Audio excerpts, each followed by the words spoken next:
नमस्कार, आप देख रहे हैं फाइनल पोस्ट पुरुषोत्तम के साथ। रोज हम राजनीति की खबर तो लेकर आते ही आते हैं, लेकिन बिहार का सीना इस बार चौड़ा हो गया है और इसकी चर्चा करना काफी जरूरी हो गई है। बिहार के एक खिलाड़ी ने जिस तरह से क्रिकेट के इतिहास में अपना नाम सुनहरे अक्षरों से अंकित किया है, इसके बारे में अगर हम चर्चा न करें तो फिर नागवार गुजरेगी। कौन है वो खिलाड़ी आप भी जानते हैं, लेकिन क्रिकेट के इस शीर्ष पर पहुंचने की उस खिलाड़ी की क्या कहानी है, इसके बारे में आप नहीं जानते होइएगा। इसी कहानी के बारे में आज हम चर्चा करेंगे अपने editor in chief Gyaneshwar Gautam ji के साथ। आइए इन्हीं से जानते हैं वैभव सूर्यवंशी का क्रिकेट की दुनिया में इतिहास क्या रहा है। स्वागत है सर आपका।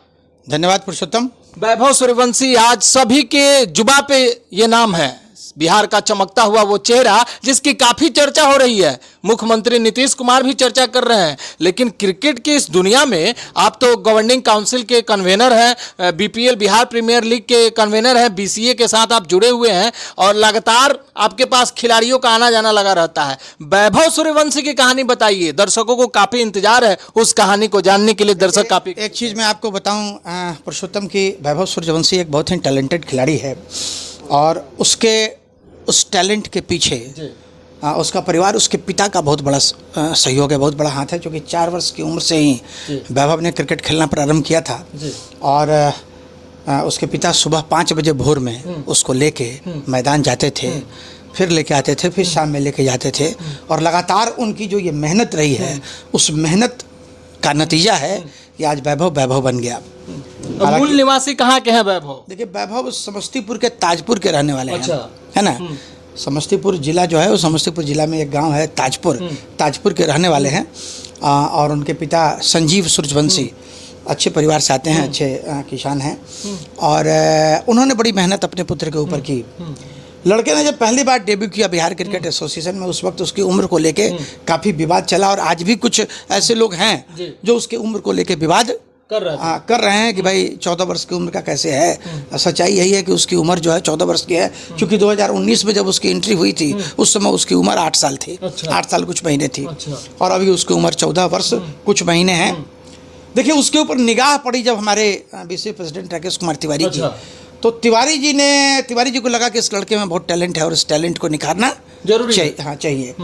तो तिवारी जी ने उसको हर फॉर्मेट में खेलने का मौका दिया। आप ये समझिए, अभी वो रणजी ट्रॉफी खेल चुका है, 23 खेल चुका है, 19 खेल चुका है, 16 तो खेल ही चुका है। तो लड़के में बहुत टैलेंट है। लड़के ने अभी इंटरनेशनल मैचेस भी खेले हैं और अच्छा प्रदर्शन उसमें भी किया है। पहली बार बिहार का एक ऐसा खिलाड़ी जिसने आईपीएल में डेब्यू किया राजस्थान रॉयल्स की तरफ, और कल आप लोगों ने उसकी बैटिंग देखी होगी, है ना। शानदार बैटिंग, क्या शानदार शतक उस लड़के ने बनाया, कमाल कर दिया। तो बिहार का नाम रोशन हुआ और आप ये समझिए कितनी बड़ी बात है कि अभी कुछ दिन पहले हमारे अध्यक्ष वैभव सूर्यवंशी को लेके गए थे मुख्यमंत्री के यहाँ और मुख्यमंत्री ने उस वक्त वैभव सूर्यवंशी को सम्मानित भी किया था। और आज वही तस्वीर मुख्यमंत्री ने अपने फेसबुक वॉल से लगा के वैभव सूर्यवंशी को बधाई दी। 10 लाख रुपए का इनाम भी उसकी घोषणा की गई। तो आने वाले समय में वैभव सूर्यवंशी बिहार का ब्रांड एम्बेसडर बन जाए, अतिशयोक्ति नहीं होगी। ऐसे उस लड़के में भविष्य है, उस लड़के में टैलेंट है और हम लोग तो इसलिए भी आशान्वित हैं कि अभी जून महीने में हम लोग भी बिहार प्रीमियर लीग कराने जा रहे हैं और बिहार प्रीमियर लीग में हमारे पास एक ऐसा ब्रांड का प्लेयर है जिसकी वजह से बिहार प्रीमियर लीग बहुत अच्छे शानदार परफॉर्मेंस, बहुत अच्छे परफॉर्मेंस भी करेगा।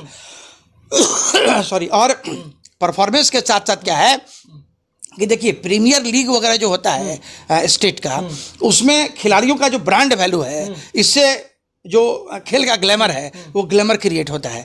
तो हमारे पास भी जैसे और भी अब आप ये कहिए कि अब इन्वेस्टर्स जो है बीपीएल में अब तांता लग जाएगा। अब इन्वेस्टर्स का तांता लग जाएगा। हाँ, और वैभव सूर्यवंशी जिस टीम में होगा वो टीम निश्चित तौर पे बहुत अच्छा प्रदर्शन करेगी, ऐसा उम्मीद हम लोग करते हैं। तो हर फ्रेंचाइजी जो है वो चाहेगा कि हम वैभव को खरीद लें, है ना। तो वैभव की बोली लगेगी।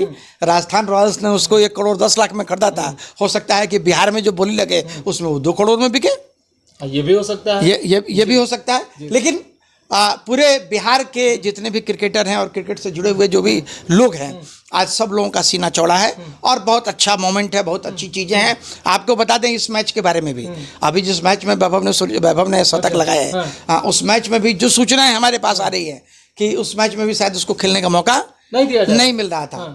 तो देखिए, खेल में भी राजनीति अपने चरम सीमा पे है, तो उसको खेलने का मौका नहीं मिल रहा था और किसी तरह से ये बात हमारे जो ऑनरेबल प्रेसिडेंट हैं उनको पता चली और फॉर्चुनेटली वो भी राजस्थान में उस समय थे, तो उन्होंने अपने जो रसूख है, अपना जो पावर है, उसका यूटिलाइजेशन किया और लड़के को खेलने का मौका मिला। मतलब उस हुनर को जगह दिया गया, उस हुनर को जगह दिया गया और हुनर को जगह देने के बाद आज मुक्त कंठ से जितने भी लोग हैं सारे लोग उसकी प्रशंसा कर रहे हैं, बिल्कुल कर रहे है ना, क्योंकि उस लड़के में टैलेंट है और उसकी तुलना सचिन तेंदुलकर के साथ हो रही है।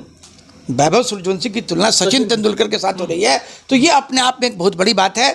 और हम लोग तो वैभव के साथ साथ थैंकफुल हैं अपने प्रेसिडेंट के भी कि जिन्होंने अपने प्रयास से, क्योंकि उसका जो ऑक्शन हुआ था, उस ऑक्शन में भी हमारे प्रेसिडेंट की भूमिका बहुत अच्छी थी और कल के मैच में भी हमारे प्रेसिडेंट की भूमिका बहुत अच्छी रही। और आप देखे होइएगा टीवी पे कि जो पीएमओ एरिया है ना, उस एरिया में किसी का प्रवेश नहीं होता है, लेकिन उस पीएमओ एरिया में राकेश तिवारी अपनी फैमिली के साथ, अपनी पत्नी के साथ बैठे हुए थे, है ना। और जो राजस्थान रॉयल्स के मालिक हैं वो भी उनके साथ थे। दोनों का एक वीडियो भी भी सोशल मीडिया पे आया है, घूम रहा है। तो होता यह है कि देखिए, किसी भी खिलाड़ी के लिए ये बहुत महत्वपूर्ण होता है कि एसोसिएशन उसकी बैकिंग करे। एसोसिएशन की बैकिंग नहीं होगी तो वैसी स्थिति में खिलाड़ी अच्छा नहीं कर पाएगा, कितना भी टैलेंट क्यों नहीं हो, प्लेटफॉर्म भी नहीं मिलेगा, तो प्लेटफॉर्म भी नहीं मिलेगा। तो मुझे लगता है कि बिहार के जो हमारे ऑनरेबल प्रेसिडेंट हैं, उन्होंने सही समय पे वैभव सूर्यवंशी को लॉन्च किया और सही समय पे सही डिसीजन लिया। सही समय पे सही डिसीजन लिया। आज भी हम आपको बता दें कि आज भी कुछ लोग हैं बिहार में जो लोग वैभव सूर्यवंशी की उम्र को लेकर कटाक्ष करते हैं, केस कर देंगे, नहीं है 14 साल होता ही है। तो इस सब तरह का चूतियापा करने वाले लोग हैं। हालांकि उस सबसे कोई फर्क नहीं पड़ता है, लड़के के बल्ले में दम है ना, और लड़का आगे बढ़ रहा। तो हर बार कहा है कि जिसका बल्ला बोलेगा वही क्रिकेट खेलेगा। तो ये हो गया। और अब आपको बताते हैं, इस बार भी आप देखिएगा, जिसका बल्ला बोलेगा वही क्रिकेट खेलेगा बीपीएल में। इसकी तैयारी हो चुकी, बीपीएल में ही नहीं, बीपीएल में भी और बिहार क्रिकेट एसोसिएशन के जो मैचेज होते हैं बीसीसीआई के फॉर्मेट में, उसमें भी, और अभी जो ग्रामीण क्रिकेट हम कराने जा रहे हैं उसमें भी। ये तो बहुत अच्छी बात हो गई। वैभव ने जो शानदार परफॉर्मेंस अपना दिया है और बिहार का नाम रोशन किया है, तो जितने भी खिलाड़ी बीपीएल खेलने वाले खिलाड़ी हो, ग्रामीण क्रिकेट की तैयारी करने वाले खिलाड़ी हो, उनके लिए तो एक प्रेरणा का स्रोत बन गया। बिल्कुल रोल मॉडल तो बना हुआ है ही वैभव सूर्यवंशी। और एक चीज मैं आपको बताऊं, बिहार में टैलेंट की कोई कमी नहीं है। हमारे पास अभी एक वैभव सूर्यवंशी है और मैं आपको बताता हूं, 5 साल तक क्रिकेट का जो स्टैंडर्ड अभी हमारा चल रहा है उस तरीके से चलने दीजिए। कई वैभव सूर्यवंशी बिहार से निकलेंगे और बिहार का नाम रोशन होगा। रोशन ही नहीं होगा, बिहार का नाम शीर्ष पे लिखा जाएगा। चलिए सर, बहुत बहुत धन्यवाद। तो आपने देखा कि बिहार का नाम शीर्ष पर लिखा जाएगा और 5 साल तक ऐसा ही एसोसिएशन का परफॉर्मेंस रहा, यानी बिहार क्रिकेट एसोसिएशन का परफॉर्मेंस रहा। और राकेश तिवारी जिस तरह से हुनर को परख रहे हैं, वो परखने की कला उनकी रही। तो एक वैभव सूर्यवंशी नहीं, ऐसे सैकड़ों की संख्या में वैभव सूर्यवंशी बिहार से निकलेगा जो बिहार का नाम ही रोशन नहीं करेगा, बिहार का नाम शीर्ष पर लेकर के जाएगा। बने रहिए आप हमारे साथ, देखते रहिए फाइनल पोस्ट। बहुत बहुत धन्यवाद।